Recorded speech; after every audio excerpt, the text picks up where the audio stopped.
ఆంధ్రప్రదేశ్ ప్రభుత్వం ప్రతిష్టాత్మకంగా నిర్వహిస్తున్న అమరావతి ఛాంపియన్షిప్ 2.0 రాష్ట్ర స్థాయి క్రీడా పోటీలకు తిరుపతి వేదిక కానుంది. ఈ నెల 24 నుంచి 28వ తేదీ వరకు తిరుపతిలో రాష్ట్ర స్థాయి పోటీలు జరగనున్నాయి. రాష్ట్రంలోని 26 జిల్లాల నుంచి సుమారు 14,000 మంది క్రీడాకారులు ఈ పోటీల్లో పాల్గొనున్నారు.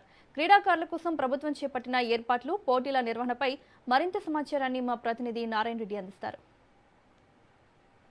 రాష్ట్ర ప్రభుత్వం ప్రతిష్టాత్మకంగా అమరావతి ఛాంపియన్షిప్ 2.0 క్రీడా పోటీలను రాష్ట్ర స్థాయిలో కూడా తిరుపతి వేదికగా నిర్వహిస్తోంది. దీనికి సంబంధించి తిరుపతిలోని తారకరామ స్టేడియంలో క్రీడాకారులకు సంబంధించిన ఏదైతే జెర్సీలు ఉన్నాయో వాటిని కూడా ఈరోజు ప్రముఖుల చేతుల మీదుగా కూడా వీటిని ఆవిష్కరించడం జరిగింది. ప్రస్తుతం మనతో పాటు ఈ యొక్క పోటీలకు సంబంధించి 24వ తేదీ నుంచి 27వ తేదీ వరకు జరగబోయే ఈ పోటీల గురించి మనతో మాట్లాడడానికి SAP చైర్మన్ రవినాయుడు మనతో ఉన్నాడు. ఆయన అడిగి తెలుసుకుందాం.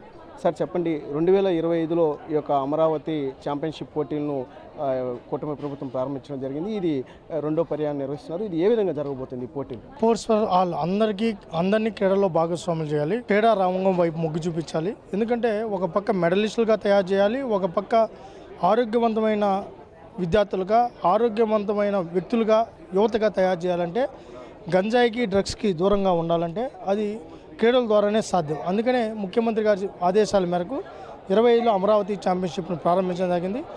28,000 మంది ముందుసారి పాల్గొంటే లోకేష్ గారి ఆదేశాల మేరకు ఇంకా గ్రాస్ రూట్ లెవెల్కి వెళ్ళమని చెప్పారు. ఈరోజు 175 నియోజకవర్గాల్లో పోటీలు పెట్టాం. దాదాపు 2,07,000 మంది భాగస్వాములు అయ్యారు. జిల్లా స్థాయి పోటీలో 84,000 మంది పైగా భాగస్వాములు అయ్యారు. ఈరోజు తిరుపతిలో నిర్వహించబోయే రాష్ట్ర స్థాయి పోటీల్లో దాదాపు 9,911 అంటే దాదాపు 10,000 మంది క్రీడాకారులు, రెఫరీస్, కోచెస్ అంతా కలిపి 14,000 మంది ఈ తిరుపతిలో పాల్గొనబోతున్నారు. ఇప్పటికే ఇన్ఛార్జి మంత్రి వర్యులు అనగాని సత్యప్రసాద్ గారు, హోమ్ మినిస్టర్ అనితమ్మ గారు కానీ, అదేవిధంగా క్రీడా శాఖ మంత్రి వాళ్ళు రాంప్రసాద్ రెడ్డి గారు అందరూ కూడా ఇక్కడ వాళ్ళ చేతుల మీదుగా ఈ కార్యక్రమం ప్రారంభమవుతుందని కూడా తెలియజేసుకుంటూ ఈరోజు ఇది ఒక పెద్ద కార్యక్రమం. అమరావతి ఛాంపియన్షిప్ అనేది ఒక బృహత్తర కార్యక్రమం. ఆ బృహత్తర కార్యక్రమంలో ఈరోజు 26 జిల్లాలకు సంబంధించిన క్రీడాకారులు పాల్గొనమంటున్నారు. ఈ గెలుపొందిన వాళ్ళకు కూడా 29వ తేదీన ధ్యానచంద్ గారి జయంతిని పురస్కరించుకొని వాళ్ళకి ఏదైతే విన్నర్స్కి, రన్నర్స్కి కూడా ఏదైతే ప్రైజ్ మనీతో లోకేష్ గారి చేతుల మీదుగా ఇప్పించడం కూడా జరుగుతుంది. ఇవి కాకుండా మేము ఒకటే చెప్తాం, ఏంటంటే మీరు చూస్తే గతంలో ఎప్పుడు ఇంత పెద్ద టోర్నమెంట్ పెట్టాల. తిరుపతిలోనే one of the best program అవుతుంది. ఇంత పెద్ద కార్యక్రమానికి తీసుకున్నాం. మీడియా సహకారం కూడా కావాలి, మీ అందరి సపోర్ట్ కూడా కావాలని కూడా విజ్ఞప్తి చేస్తాం. సుమారు 14,000 మంది పైచీలకు క్రీడాకారులు యొక్క తిరుపతి వేదికగా రాబోతున్నారు. 26 జిల్లాల నుంచి క్రీడాకారులు రాబోతున్నారు. వాళ్ళకి ఏ విధంగా ఏర్పాట్లు చేయబోతున్నారు? ఇప్పటికే ఏర్పాట్లన్నీ పూర్తయ్యాయి. జిల్లా యంత్రాంగం మొత్తం సహకరిస్తుంది, యూనివర్సిటీ సహకరిస్తుంది. అన్ని శాఖల సమన్వయంతో ఈరోజు అకామిడేషన్ కావచ్చు, ఫుడ్ కావచ్చు అన్నీ కూడా ఫెసిలిటేట్ చేసాం. ఇప్పటికే క్రీడాకారులు 3 జిల్లాల క్రీడాకారులు కూడా చేరుకున్నారు.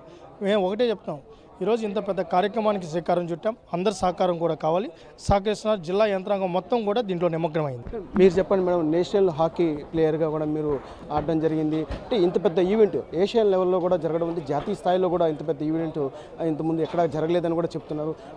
ఎలా ఉంది మీకు ఇది? సో ఇది చాలా ఛాలెంజ్ అండ్ మన యంగ్ టాలెంట్ పిల్లలకి ఒక ఆపర్చునిటీ అన్నమాట. సో ఇంత పెద్ద మెగా ఈవెంట్ జరుపుకోవడం అనేది అంత ఈజీ కాదు. బట్ మన గవర్నమెంట్ కష్టపడుతున్నారు, స్పెషల్లీ స్పోర్ట్స్ అథారిటీ. సో ఈ మెయిన్ మోటో ఏంటంటే మన అండర్-17, అండర్-23 విభాగంలో పిల్లలు ఈ ఈవెంట్స్లో పాల్గొని ఇప్పుడు నార్మల్గా అయితే ఇప్పుడు మనం ఒలింపిక్స్, ఏషియన్ గేమ్స్, కామన్వెల్త్ అనేవి ఇంత పెద్ద మెంబర్స్ తోటి జరుపుకుంటాం. బట్ మన ఆంధ్రాలో ఇలా అమరావతి ఛాంపియన్షిప్ అనేది మన ఇండియాలో ఏ స్టేట్స్లో కూడా జరుపుకోరు. ఇది ఒక మంచి ప్లాట్ఫామ్ అనమాట. స్పెషల్లీ యంగ్ ప్లేయర్స్కి వాళ్ళ టాలెంట్ గుర్తించి వాళ్ళు ఫర్దర్గా వాళ్ళకి ఫెసిలిటీస్ అన్నీ ఇచ్చి, మనకి అకాడమీస్ ఉన్నాయి అక్కడ వాళ్ళకి ప్రమోట్ చేసి వాళ్ళకి మంచి ట్రైనింగ్ సిస్టమ్ ఇస్తే నెక్స్ట్ 5-6 ఇయర్స్లో వాళ్ళు మంచి ఇంటర్నేషనల్ స్థాయి వరకు ఎదుగుతారు. 2036 ఒలింపిక్స్ వరకు మన ఆంధ్ర నుంచి ఒలింపిక్స్ ప్లేస్ వెళ్ళాలని చెప్పేసి ముఖ్యంగా మన గౌరవనీయులు ముఖ్యమంత్రి నారా చంద్రబాబు నాయుడు గారి ఉద్దేశం. మన ఆంధ్రప్రదేశ్ని క్రీడా ఆంధ్రప్రదేశ్గా మార్చాలి, మన ఆంధ్ర నుంచి చాలామంది పిల్లలు ఇంటర్నేషనల్ స్థాయికి ఎదగాలి అన్న ఉద్దేశంతోనే మనకి గవర్నమెంట్ కష్టపడుతుంది. అదేవిధంగా రీసెంట్గా మనం లోకేష్ గారు కామన్వెల్త్, ఏషియన్ గేమ్స్కి వెళ్ళే అథ్లీట్స్ తోటి ఇంటరాక్ట్ అవ్వడం, వాళ్ళకి స్పెషల్గా ఫైనాన్షియలీ హెల్ప్ చేయడం, ఇవన్నీ కూడా అంటే మన స్టేట్ నుంచి మంచి ప్రోత్సాహం ఇస్తే వాళ్ళు మంచి స్థాయికి ఎదుగుతారని చెప్పి స్పెషల్గా క్రీడారంగానికి సపోర్ట్ చేస్తున్నారు. సో నేను యాజ్ ఏ అథ్లీట్గా నాకు చాలా హ్యాపీగా ఉంది. సెకండ్ టైం మనం సక్సెస్ఫుల్గా అమరావతి ఛాంపియన్షిప్ ప్రారంభించాం. ప్రారంభించుకుంటున్నాం తిరుపతిలో. లోకల్గా నేను ఇక్కడ నుంచే బిలాంగ్ చేస్తాను. So I'm very happy. ఇంత పెద్ద ఈవెంట్ మనం జరుపుకోబోతున్నాం. అందరి సపోర్ట్ తోటి మంచిగా సక్సెస్ఫుల్ అవ్వాలి. మన పిల్లలు అందరూ కూడా కానీ రాబోయే 10 yearsలో మంచి స్థాయికి ఎదగాలి అనేది ఈ అమరావతి ఛాంపియన్షిప్ మెయిన్ ఉద్దేశం. మట్టిలోని మాణిక్యాలను వెలికి తీయాలన్న సదుద్దేశంతో రాష్ట్ర ప్రభుత్వం కూడా ఈ యొక్క అమరావతి ఛాంపియన్షిప్ 2.0ను కూడా ఆ యొక్క రాష్ట్ర స్థాయిలో కూడా అత్యంత వైభవపేతంగా నిర్వహిస్తుంది. అంటే 2 నెలల పాటు ఈ యొక్క కసరత్తు చేసి సుమారు 2,07,000 మంది క్రీడాకారులు కూడా ఈ యొక్క పోటీలకు కూడా దరఖాస్తు చేసుకోవడం జరిగింది, పాల్గొనడం జరిగింది. వారిలో ఫైనల్కి అంటే జిల్లా స్థాయిలో కూడా 26 జిల్లాల నుంచి కూడా 14,000 మందిని కూడా ఎంపిక చేసి తిరుపతి వేదికగా ఫైనల్స్ కూడా నిర్వహించబోతున్నారు. ఈ నెల 24 నుంచి 27 తేదీ వరకు ఈ యొక్క క్రీడా పోటీలను కూడా తారక రామారావు స్టేడియం వేదికగా కూడా నిర్వహిస్తున్నారు. అదేవిధంగా ఏదైతే 12 విభాగాలలో బాక్సింగ్ కానీ, బ్యాడ్మింటన్ కానీ, అదేవిధంగా అథ్లెటిక్స్ కానీ, అదేవిధంగా ఆర్చరీ కానీ వివిధ విభాగాల్లో కూడా ఈ యొక్క 12 రకాల విభాగాల్లో కూడా ఈ యొక్క గేమ్స్ను కూడా నిర్వహించబోతున్నారు. అదేవిధంగా గెలుపొందిన ఎవరైతే ఈ యొక్క విజేతలు ఉన్నారో వారికి 29వ తేదీన ప్రముఖ క్రీడాకారులు దివంగత జ్ఞాన్ చంద్ర ఆ యొక్క జయంతి రోజు కూడా ఆ యొక్క బహుమతులను కూడా ప్రదానం చేయబోతున్నారు అమరావతి వేదికగా.